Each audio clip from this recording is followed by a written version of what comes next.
Good morning. Welcome all of you to the Czech Users Group. The purpose of this meeting is to get together and share ideas, share on our side what we are doing in the technology, and share on your side what you are doing with best practices. As many of you know, we do this every year in California with thousands of attendees, and this raises the knowledge, understanding of everyone so that people are doing better work. It also has the purpose of us getting feedback from you about technology that is working or not working, and for us to be able to take our responsibility more directly of serving you. So thank you for coming. I want to start off this meeting by acknowledging some of our Czech users. This is one of the rich centroids of geographic application and knowledge in the world. Some of our users there with the national mapping agencies and geology organizations keep winning all of the awards in high quality cartography. I'm always very proud to show you our maps around the world. Last year we have experienced growth in enterprise GIS in the Czech Republic, and also growth in some of our very large and challenging systems in electricity with CEZ, and in Prague, and also in water and related sorts of infrastructure projects with people like Dalkia, water and basically strong enterprise systems. I'm very proud that this year we were able to make advancements in both the market and also with respect to technology using ArcGIS. And I look forward to continuing this kind of collaboration at all levels of government. This year at the International Users Conference, Sam Petroda, who was from India, gave a brilliant speech on national GIS in India. And he laid out a philosophical foundation for what GIS at the national level really looks like, serving as infrastructure all the different users at multiple levels of government and in the private sector and universities. This vision of having a larger GIS framework than our own organization is very attractive to all of us and has been for many decades a subject of international conferences and visioning. With WebGIS, our new pattern of ArcGIS, ArcGIS Online or ArcGIS Online on-premise, we are starting to see with a services framework the ability to realize these shared services and collaboration frameworks with GIS. This is being implemented in Europe and in the North America, but also in the developing countries like Ethiopia, Mexico, Argentina, Chile, etc. Around the world, people are attracted to this new pattern, which involves the same concepts of GIS in a data-centric environment, but uses the web with shared services and dynamic integration of data as a new pattern for realizing the vision of collaboration and integration of information. This is helping our users go faster, not only faster within their own organization through simplification of simple apps and technology, but also extending the reach of their organization's investment to their colleagues in other departments and users in general. I'll share with you the company called Shell Oil, a large petroleum company, who used to have about 400 users who are geospatial experts, professionals. They now have over 10,000 users because they embraced the pattern of WebGIS internally in their own data center. This was not external clouds, it was in their own data center. And as a result, people in all levels of Shell are using maps and getting reports and telling stories, almost like email, using the map web map frame as a basic structure. It's my sense that today we have big challenges in our planet, energy challenges, global climate change challenges, biodiversity. How do we accommodate more growth with our existing infrastructure and cities? While these challenges of growth and change have always faced mankind, we're reaching a critical point where we need to raise up our awareness as national societies to a higher level, to address with our best science and our best technology and our best design thinking how we create a better future for our countries, for our societies. And I think at the same time we're seeing the emergence with WebGIS of a technology that allows us to share and collaborate about geographic knowledge, and as a result, create better scenarios for the future. So I'm very encouraged about that. And my colleague, Bernie Szukalski, who is here, is going to show how we can begin to unify some of our individual GIS efforts using this kind of platform, how we can share better the information, but also visualize together and connect the people who are not GIS users, the citizens or executives or knowledge workers across our organizations around one common set of tools. This, I think, is important. Geographic information is important. Sharing it, collaborating around it, creating better plans and strategies for our organizations and our societies are extremely important at this particular time. So I look forward to having you see some of these new patterns. They integrate online content. For example, the Czech mapping agency's topographic base map from the cloud so that people can share it is an example of this shared services pattern. And also other kinds of Czech information that people have been sharing, demographics, environmental data, and the like. This will make geographic knowledge more accessible and in apps that are very easy. And so the concept of unlocking geographic knowledge for use by everyone is certainly behind and directing the vision of what we are intending with the technology. I want to say thank you again for coming to this conference. It's a good one, and I wish I was there to experience some of the lights going on and the sharing of best practices work that each of you are making. Good luck in your meetings. Thank you.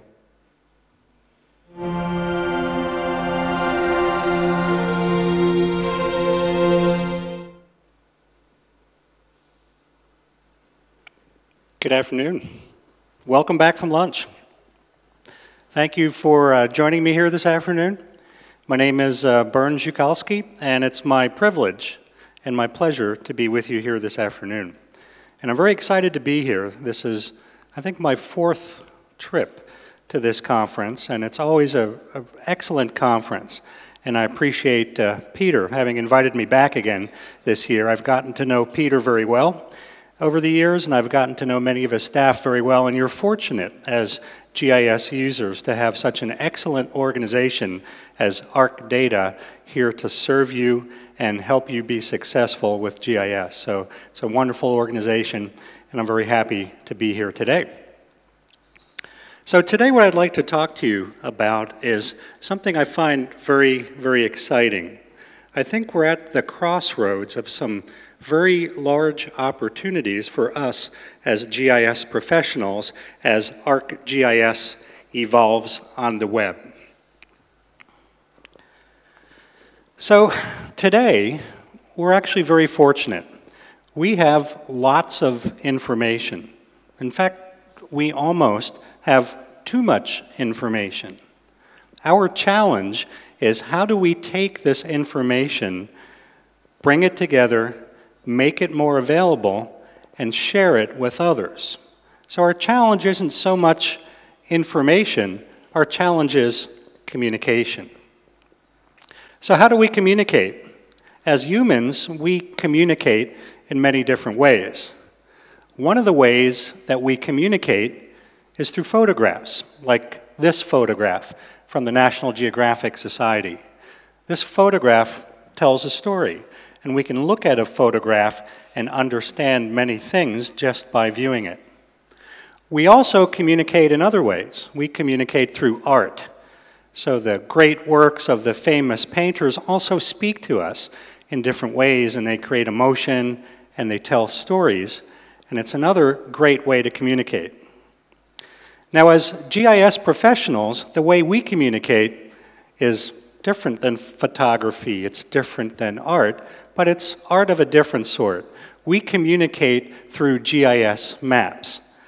That is how we share our knowledge and our tradecraft and make that more available to others. And GIS maps are very unique. They're built using a GIS information model.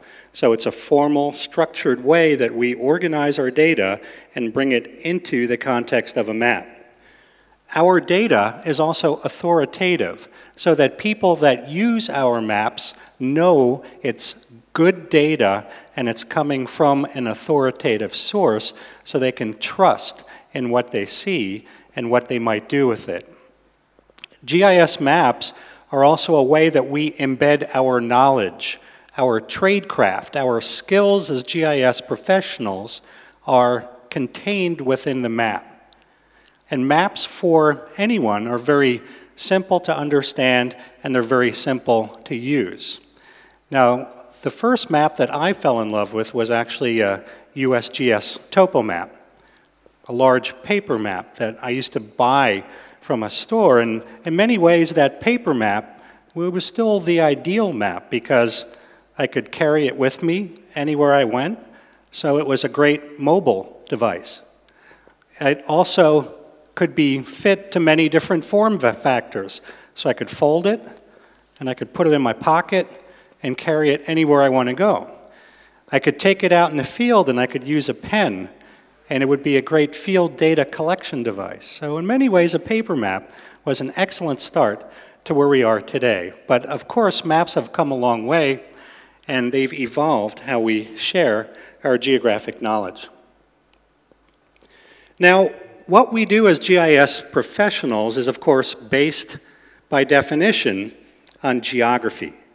So geography, location, is the foundation for everything that we do. I think. Now those are pretty powerful words. I think, you think, we all think, but sometimes just thinking is not good enough. So allow me to tell you a little story. One of my colleagues at Esri works in the utility space. And he was visiting a utility company, and he was speaking to a director at that company. They did not have GIS, but they were thinking about beginning to use GIS. Now, this company had some problems with their customers. They'd had problems with outages, and what they decided to do was to spend a lot of money on a very long duration project that would take many years to help solve some of their customer needs. So it was very expensive, would take a very long time. And my colleague, Bill, asked this director, said, now, are you sure that what you're about to do is going to solve your problems and the problems for your customers? And this person said, well, we think so. Now, in that case, just thinking is not good enough. And I know that many of you in this room are in positions of responsibility where you can't just think that something might be true or think you know why. You have to take that one step further. You have to turn the I thinks into the I understand, or the I think into the I know, or the I see into the I see why. That is what we do as GIS professionals. And GIS is how we turn geography into something more meaningful. It's how we turn geography into geographic understanding. Now, many things have changed. I've been at Esri now for 28 years. It's a very long time. And when I first started at Esri, this was what ArcGIS, ArcInfo at the time, ran on. It was a prime mini computer. It was very expensive, $100,000. It was a very big machine, like a refrigerator. And it ran in a back office on the Esri campus that no longer exists today, but that's what ArcInfo was installed on. So ArcInfo was software. It came on those tape reels, and you installed it, and you began using it on this prime mini computer. Now, this computer wasn't so powerful. In fact, my wristwatch probably has more power than that computer had back then, but that's where we all started way back when with ArcInfo. Lots of things, of course, have changed, and many factors have come together. A lot of these factors have influenced not only the technology that we build our software on, but even how we think about and use GIS. So things like the evolution of organizations and their needs, things like the introduction of the internet and the web. Now, when I started at Esri, there was not even such a thing as email. I can't imagine that today. My inbox is always full. Back then, we didn't even have one. How times have changed. Of course, standards have evolved as well. The advent of social technologies and people being interested in participating. Mobile devices. Mobile devices, I think, are probably the most revolutionary technology to ever happen to GIS. Because think about it, as a GIS professional, what are many of the people that you are trying to reach using? They're not using a workstation. They're not using a laptop. They're using a phone, or maybe an iPad, or maybe a tablet. That is the platform for delivering GIS. So many things have come together and have converged and created a very interesting landscape for us. Now, back when I started at Esri, ArcInfo was software. You installed it on a machine and you ran it on a machine. But things have changed a lot. ArcGIS is no longer software. ArcGIS has grown into something more than that. It's actually a platform with many different pieces that work together. It's a platform that represents a geographic information ecosystem. It's composed of applications and data and GIS services and APIs. So it has many different pieces. It also supports many different types of users. Of course, GIS professionals like all of us in this room, but also it serves new types of users. A user we think of as a knowledge worker. So that's someone that is a professional, but they might be a biologist or a geologist or some other kind of ologist. They're not a GIS expert themselves, but yet they want and need to use what we do as GIS professionals. And there's other parts of the community now as well. There's developers and even consumers. So today, more than ever, ArcGIS and the information that you build and curate and manage is more widely accessible. There's more potential there than we've ever had before. There's also many different types of users. Some users are just individuals. Many of us still work in small work groups, but more so, lots of users they're big. They're very big and successful organizations and can even represent entire governments. There's now many different patterns for implementing GIS. Rather than install software, you can now access GIS capabilities from the cloud. It can be from the public cloud, or it could be from a private cloud that you install and have on premises. You can also still use GIS through ArcGIS Desktop or ArcGIS Server, and increasingly on your mobile device. So the landscape has completely changed for how we can leverage ArcGIS, and it's a platform, and most importantly, most recently, the biggest thing to happen to ArcGIS is that it is an online platform. And what's really important about this is this online part of ArcGIS, it's not something separate. It's not a different piece of software. It's something that's built in to the ArcGIS platform and is an inherent part of everything that we can do. And it supports something that we think of now as WebGIS, which is a new revolution. It's a new challenge for us too, but it's a new revolution that allows us to do some pretty amazing things. ArcGIS is being transformed by this technology. It's being transformed by the cloud. The software that I worked with is long gone. It's now quite different. The cloud represents some compelling new ways to leverage existing technology, to integrate lots of different pieces of information, and most importantly, to be able to deliver that easily and quickly and efficiently in a cost-effective way to a very large audience. So ArcGIS has really been transformed by the crowd, and it's making GIS easier, more available, and also more social. Now WebGIS, this new concept, can integrate all different types of data.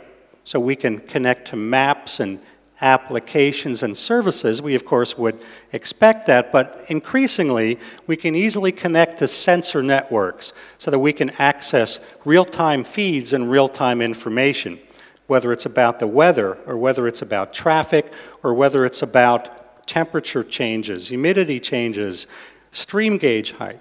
These networks of real-time sensors provide some real-time capabilities to our GIS and are very interesting. Social media is also interesting. I know some of you might not say, well, I'm not interested in Facebook or I'm not interested in Twitter. But remember that your audience that's using mobile devices, that's what they're interested in. So part of the landscape that you have to integrate with is this new landscape that involves social media. And the most important thing about this new landscape is that it enables public participation. It democratizes the access and the viewing and the experience of geographic information.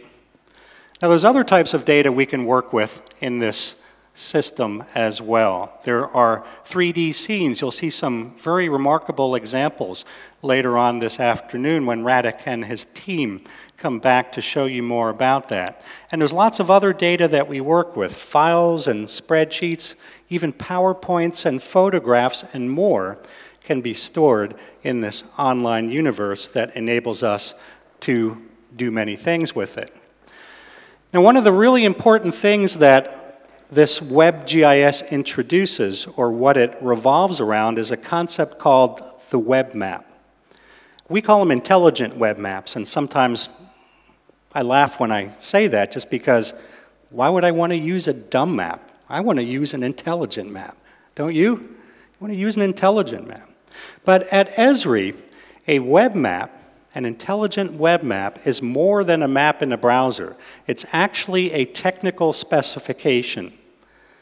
What does that mean to you? It doesn't mean so much to you. It's important at Esri because every development team, whether you're working on desktop or whether you're working on server or whether you're working on building the next ArcGIS mobile app, you're thinking about that specification because once a web map is authored, you can deploy it to many different people on many different devices. This is GIS anytime, anywhere, any place. So a web map is very important to Esri, and it's also very important to you as a user, as a consumer of that building block. Even developers can use a web map as a building block in custom application development.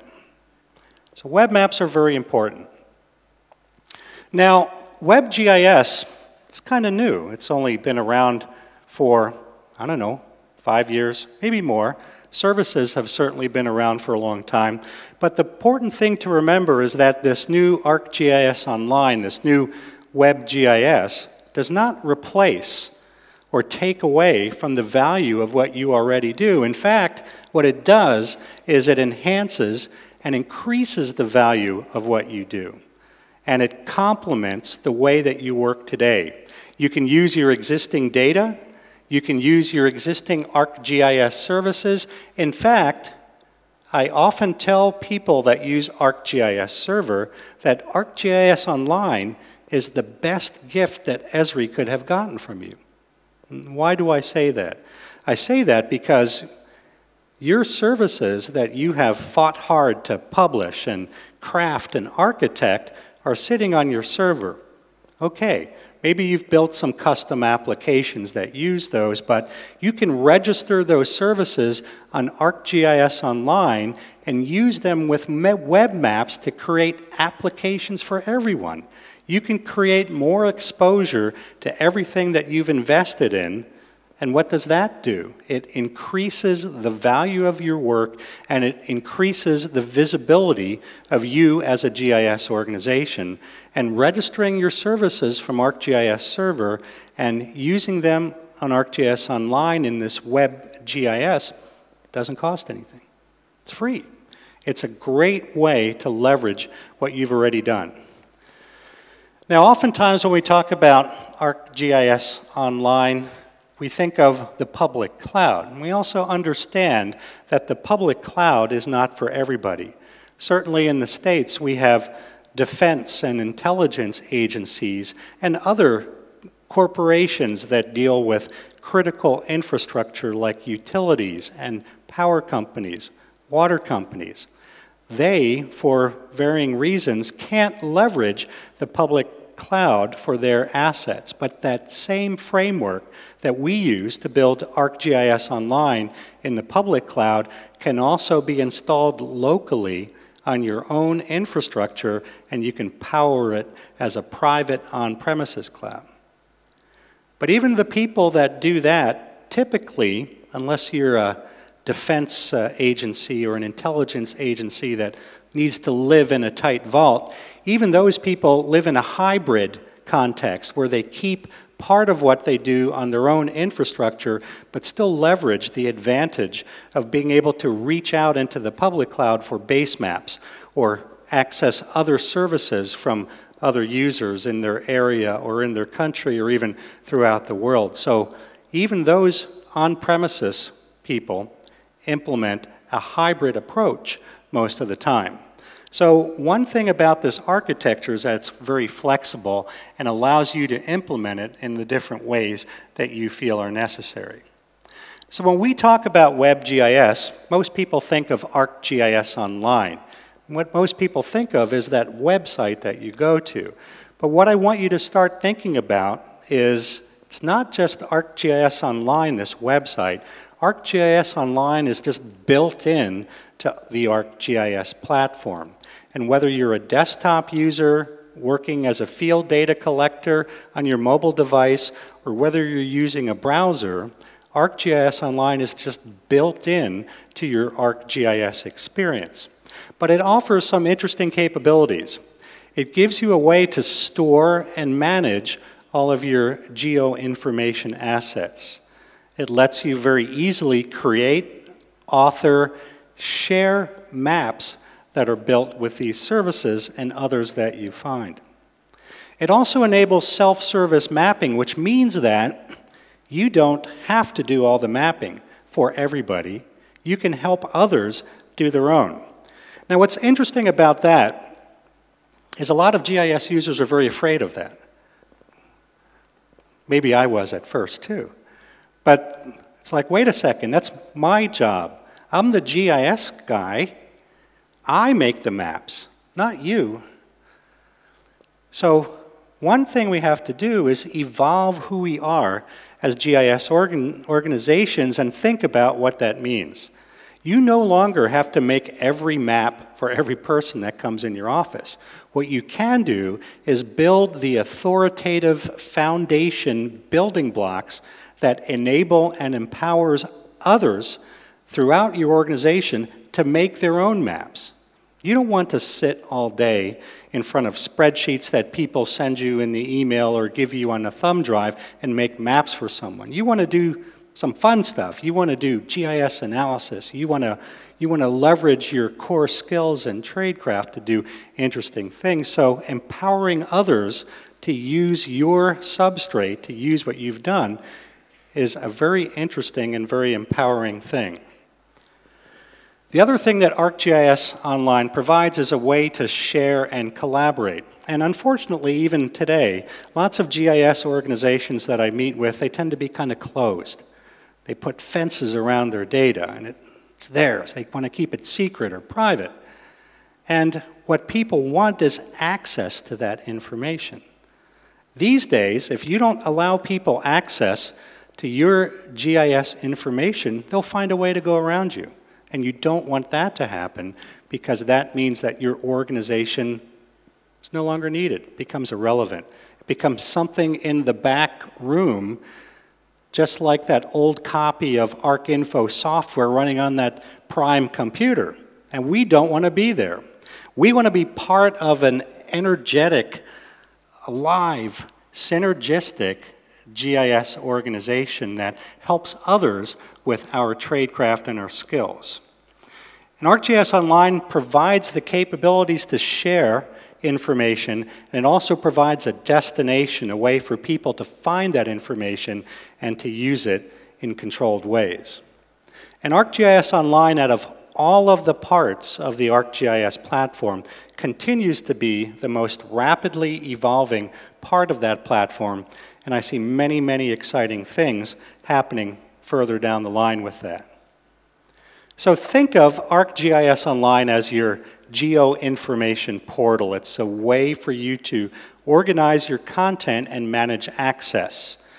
Throughout this conference, you'll be able to learn more about the administrative tools that it provides, the abilities to control roles and permissions with users in your organization, how that can result in sharing and collaboration, and how you can organize based on groups. In fact, many ways, groups become a footprint of the organization's organization chart itself. And ArcGIS Online, as I mentioned just earlier, can be implemented in the public cloud as well as on-premises, or a combination of both. So it's a very important geo-information portal that allows you to make it easy to reach others. There's something called the map viewer, which I'm thinking many of you have used. It's built in to ArcGIS Online. But it's more than a viewer. It's really almost a professional's tool now. It's used to bring information in, to style it, and to configure the experience with that information. But from there, once you've created that web map, you can use it in many different and many powerful ways. You can use it in the context of application templates and story maps. Remember the old days when you used to have to write code, you used to be a programmer to make an application? You don't need to be anymore. It doesn't mean that programmers are no longer valuable. Of course, they're still very valuable, but as GIS people, we don't have to be programmers to build customized, custom configured applications these days. If you know a little bit of HTML, even better. You can do even more, but these can be easily configured in a browser, and this very key part of the ecosystem, these configurable templates and story maps, has unlocked the power of GIS more so than anything else has in the past. It's a very simple idea, a very simple notion, but it's also very powerful. ArcGIS Online also provides us some applications that connect in to our organization. This is Collector for ArcGIS and Dashboard for ArcGIS. ArcGIS Online also includes APIs and SDKs for developers. And what's interesting about this is developers can use that web map too as part of their custom application development, which means that you don't have to write all the code to add layers and bring them into a map, adjust transparency, configure pop-ups, do things like that. You can just configure that using the map viewer and leverage that in your custom application development. But one of the most exciting areas for ArcGIS Online has been in the area of location analytics. And these are people that sit in front of IBM Cognos or an Excel spreadsheet every day. Their worldview is a table, and now for the first time through ArcGIS Online, they're experiencing the world of maps. Remember how excited you were when you made your first map, or you took your first spreadsheet and were able to look at it on a map? That was an exciting day in your life as a GIS professional. I know it was for me. This is a whole new world that's experiencing that same excitement for the very first time, and there's lots of energy there and lots of growth. Another thing that ArcGIS Online does is it eliminates the need for pizza. And now you're thinking, wow, what's this strange American telling me here about pizza here now? Well, let me tell you a little story. I was visiting a state. I was visiting with the CTO from the state, and we had a very nice conversation. He told me, though, he was very, very frustrated. He said his GIS department was down at the end of the hallway, and they kept their doors closed. He said it was very hard for him to get anything out of them. Whenever he wanted a map, it would take 2 or 3 weeks. Whenever he wanted some information, it would cost him more money in the budget. So this was an example of a dysfunctional GIS department because they were behind closed doors and they weren't providing access to the very people that wanted and needed to access the information that they were working on. And unfortunately, I still see this happening today. But what they were able to do is leverage ArcGIS Online as a platform which opened up those doors. It enabled them to modernize their organization and the way it was perceived. So no longer was it those people at the end of the hallway behind a closed door. In fact, I almost forgot to tell you where the pizza comes in. It's a good thing I remembered because he really would have been confused then. But he told me, he said it was so hard to get information out of the GIS guys, he thought that what he would have to do is buy a pizza and slide it under the door and hope that by the end of the week a map slid out on the bottom of the door in return. So ArcGIS Online helped unlock that door. It helped change the perception of that GIS department. It helped democratize that GIS information. It made it more available to those that really wanted it and needed it. It didn't diminish the role or the usefulness or the importance of the GIS department. In fact, it increased their value throughout the organization because what they do so well now became apparent and visible to many more people. So those stop signs that were at the end of the hallway were soon gone, and the GIS department became revitalized, and there was no more need for pizza. After lunch, I don't think there's need for pizza either. Another important thing about ArcGIS Online is that it really brings an organization together, and there's a quote that I had from someone I worked with. His name was John Thomas. He was actually the planning director, he still is today, for the Utah Department of Transportation. And UDOT, the Utah Department of Transportation, was a pretty large organization. And they were like many organizations, lots of different divisions. And each division competed against the other ones. They competed because of money, or they competed because of exposure. And they had grown their own silos and had grown their own solutions, and they didn't communicate with each other. So funny things started happening. They would repave a highway 1 month, and then 3 months later they'd be digging up the highway because a new utility line was going underneath it. Very inefficient, of course, very expensive. It's because this information was not available readily to John to make his planning decisions. He told me that what he did is he would walk around from office to office with a thumb drive. And he would walk into somebody's office and say, could you put your data on this thumb drive? And he'd go to the next office and say, could you put your data on this thumb drive? And he'd do that, and then he'd go down to his GIS person, and he'd say, hey, Can you put this together for me and make me a map so I can understand what I need to plan for? They became an early adopter of ArcGIS Online, and John told me it transformed the organization. Once people began discovering the benefits of seeing each other's data, they began to be more open. They shared, they began to collaborate, and they realized lots of efficiencies along the way. So, as John told me, the introduction of ArcGIS Online in that organization completely changed the discussion about the role of GIS and how people could work together. Okay, online is evolving very rapidly in terms of what it offers. We have base maps, of course, but we also have many other layers that we're working on. Some of these layers are dynamic. Some of these layers represent real-time information like traffic. They also represent interesting imagery layers that we can begin working with, and raster layers that allow us to use elevation and terrain in our work every day through ArcGIS Online. There's lots of energy and lots of money being invested in this core platform, and I know some of the data is harder to get and discover here in the Czech Republic, but we're working very, very hard to bring that into the system and make that as available as we possibly can. So these services are a very big and important part of what we're working on. Another big change in ArcGIS Online is analysis and geoprocessing. We just introduced these maybe 5 months ago, maybe less.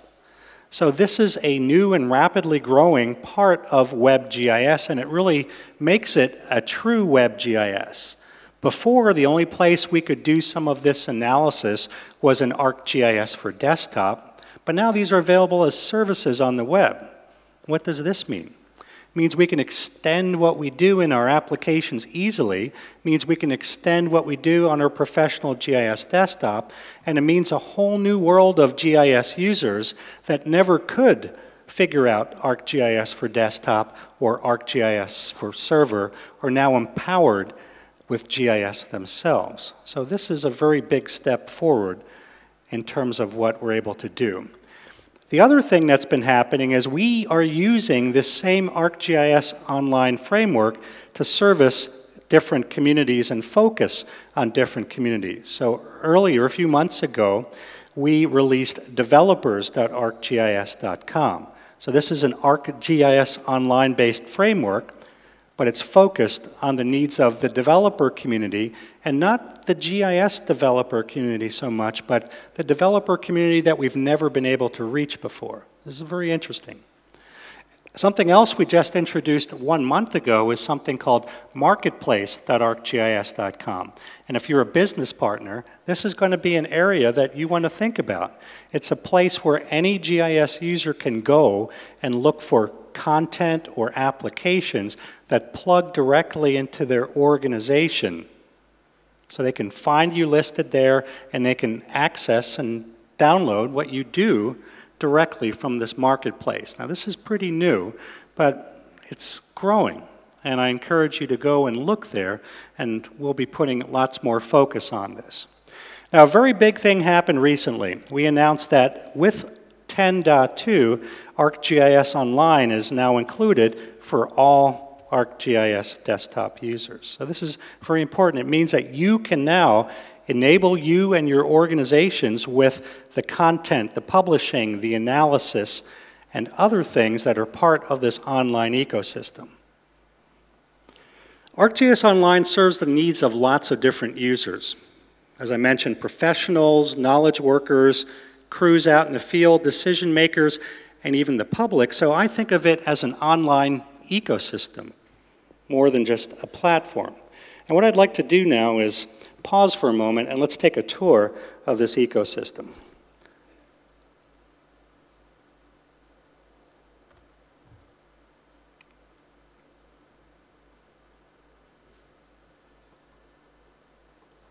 All right. So technology has served me well, and now here's my laptop backstage, and I'd like to take you for a tour of ArcGIS Online and this ecosystem. Now, for most of you, a website like this is how you experience WebGIS. It's through the arcgis.com homepage. And this is the generic homepage, so anybody can go here, and it's where you can create a public account.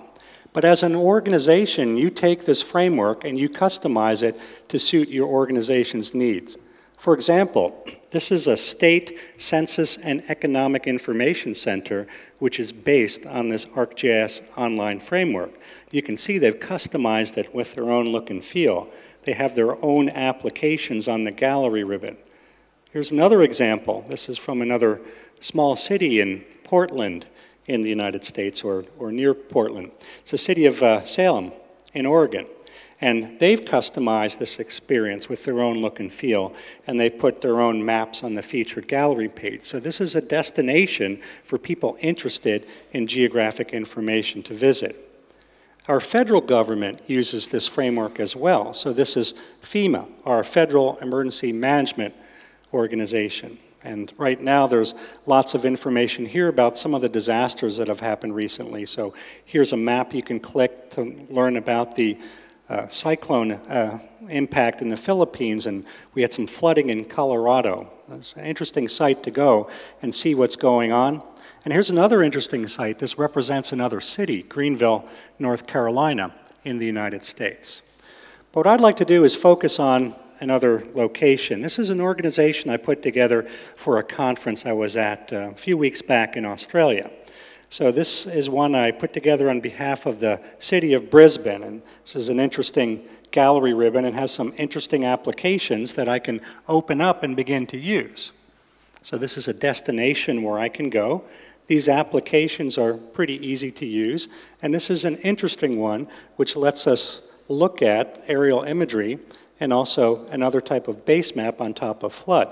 Now what I learned is that Brisbane floods actually quite often, so floods are a very common occurrence and are something that happens with frequency and is a big concern. I mentioned that groups are a way that you can put your organization online, and typically what an organization does is they work from an org chart, and here in the back of this organization, you can see different groups which represent different divisions or elements of the city. There's law enforcement, there's logistics, there's operations. And down here at the bottom, there's another special group with some priority project resources. And I mentioned that ArcGIS Online is a warehouse for all sorts of information. Well, here, for example, this is a layer package. So I can store resources and assets for my desktop users on ArcGIS Online. I can also store other things. For example, this is actually a report. It's a PDF file. It's something that has no geographic intelligence or location about it, but I can store it and manage it on ArcGIS Online as part of my assets. So remember this group and remember this organization, and let's turn to the GIS professional and see how they might experience this WebGIS ecosystem. So here I am, I'm a GIS professional now, and I have a shapefile in my ArcMap document. It's a local data source that's on my computer, and I'm already taking advantage of the online ecosystem through base maps. So the world topo map is there in the background, there's a street map, I can switch to imagery, so I'm already experiencing WebGIS here on my desktop. I've also searched ArcGIS Online, and I've discovered another service which provides some information I'm interested in. This is a real-time flood gauge service that's published by Queensland. And I've connected to that and added it to my map, so I'm leveraging this ecosystem for more information. Now let's do something interesting here. Let's go to our data view. And let's talk about how I can leverage this ecosystem in other ways. I've already logged into my organization, so when I go to ArcGIS Online, instead of the generic ArcGIS Online, I'm logged in to that organization we just looked at through the web. And indeed, I can look at my groups, and here's that priority project group that we looked at earlier. Let's open it up. Here were the things that I stored there, And one of the things is this layer package. Let's go ahead and add that to my map from ArcGIS Online. So there's my layer package. There it is in my ArcMap document. So I've benefited from being connected to this ecosystem and accessing this kind of information. Now I can also work the other way. I can publish this latest flood data very easily. I can do that through ArcGIS Server if I have access to it, or I can publish it directly as a cloud-based service. So I just click the buttons, give my service a name, and in this next menu I can make some choices about how it's published, whether it's tiles, whether it's features, and what the levels of detail are for how that should be published. So my ArcGIS desktop becomes an authoring environment for web services. Now I won't publish this from here because it does take just a minute or two, but what I will show you is a map that I've already connected to the service I published from desktop. So when I check that box on my map in my web map, I now have that flood data which was published from my ArcGIS service now available to me in my web map. So the GIS professional has contributed to this web map, and I can do many more things with it. Another type of user that can participate in this environment is the person that sits in front of a spreadsheet all day in their office. So here,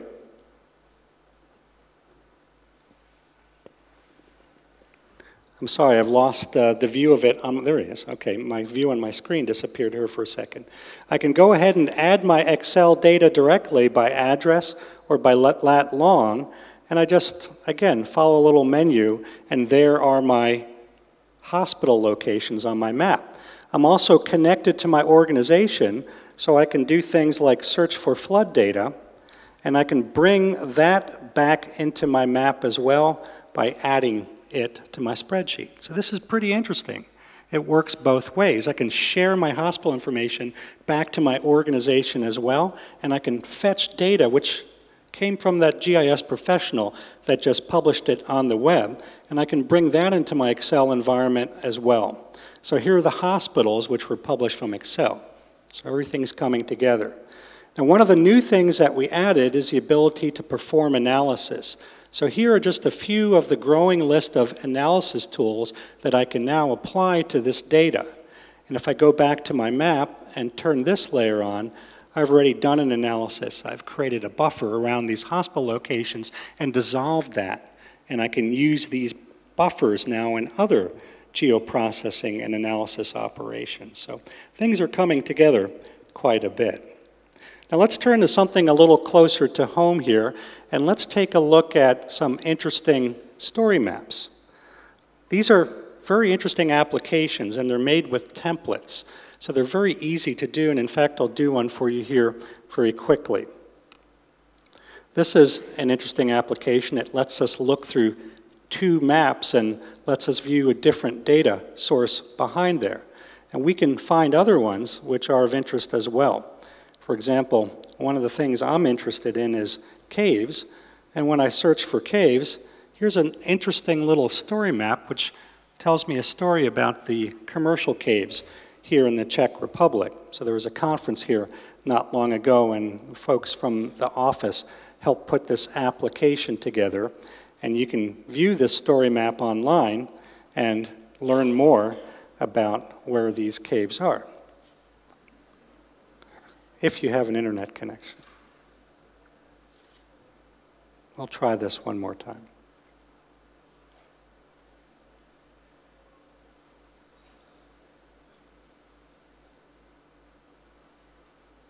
All right, looks like that's not cooperating with me. We'll let that go for a little while, and let's do something really interesting. Here we are in the area around the convention center, and here's a web map. Each web map has an ID, and I can use that ID for some interesting things. So I'm copying that onto my clipboard. This is another interesting web map, and this web map is, again, the topographic map for this area in this location. What I can do is I can take this map and I can share it and build a web application from it by using one of these application templates. Here's something called the storytelling swipe application, and I'll give it a new title. And this allows me to take a couple of maps and bring them together and create a custom application. Now, I'm not a very good web programmer anymore, but I can custom configure applications pretty easily. And I can do this just by authoring two web maps. I'll choose a layout, I'll select a type, and I'll paste the other web map ID in there. We'll make some choices about what I want to enable, and we'll click Next, and then we'll open up the application. So here I've created a very interesting application which lets us use this little spyglass and peer through the topographic map onto the imagery map below. So this is very powerful. This is a very interesting way that we can leverage the ArcGIS online ecosystem to do some very, very important things. Now, I've not covered a lot of things that I would like to cover, but unfortunately, we don't have a lot of time. You have the rest of this conference to learn more about how ArcGIS Server and Desktop continue to evolve. I know this isn't just about ArcGIS Online, it's about other things. And there's many other areas of growth and focus that Esri has. And we're working on lots of projects, some of which you'll see reach the light of day later this year. So we continue to evolve what we do, but our primary mission continues to be, as it always has been, to serve you, our users, and together we can advance GIS, make contributions, and make a difference in what we do. This whole landscape is evolving very, very rapidly. And the ArcGIS platform is also evolving very rapidly on top of that. But we, as GIS organizations, also need to evolve. We need to evolve what we do and how we do it. We need to evolve our role as GIS professionals, and we need to evolve how we reach others, and that might even mean acquiring some new skills, maybe web design, maybe web development, some new things to add to what we do. So I would like to leave you with a thought. I would like to think about how you can take advantage of these new capabilities of web GIS and not just imagine what's possible, but rethink it. Reimagine what's possible for you as a GIS organization with ArcGIS Online. With that, thank you very much. Enjoy your conference.